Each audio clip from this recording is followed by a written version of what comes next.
महापौर ऋतू तावडे, अमित साटम यांचं अनुमोदन आहे टिपू सुलतानच्या नावानं रस्ते आणि बगीच्याला नावं देण्यासंदर्भात. तेव्हा भारतीय जनता पक्षाने टिपू प्रकरणामध्ये आ बैल मुझे मार करू नये. कधीही भाजपने 1-2 ज्यावेळी असलम शेखने मालवणीमध्ये हा नाम ठेवला होता, मी स्वतः तिथे गेलो होतो. आम्ही आंदोलन केलं होतं. गोपाल शेट्टी त्यावेळी खासदार होते. आम्ही ते बोर्ड तोडून टाकला, ते नवीन नामकरण केला. आम्ही टिपू सुलतानचं नाम देणार नाही आणि कोणाला देऊ देणार पण नाही. देशात कोणाशी तुलना होऊ शकत नाही, तो करण्याचा प्रयत्न करू नये.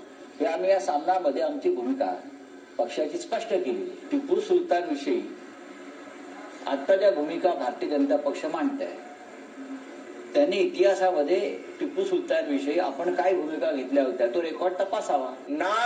तुम्ही छत्रपती शिवाजी महाराजांसोबत त्या टिपू सुलतानची तुलना केली जो खलनायक होता. छत्रपती शिवाजी महाराज हे महानायक आहेत.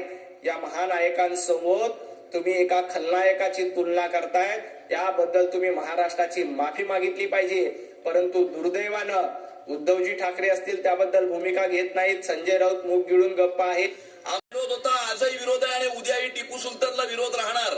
सर्वप्रथम त्यांनी टिपू सुलतानची तुलना छत्रपती शिवाजी महाराजांची केल्याबद्दल पहिली माफी मागावी आणि नंतर बोलावं. मांडता भाजप म्हणून तुमचे चाटम जे आता मुंबईचे अध्यक्ष आहेत, साटम मुंबईचे अध्यक्ष आहेत, आणि तुमचे आता ज्या महापौर आहेत माननीय त्या ऋतू तावडे यांनी तर ते ठराव मंजूर केला.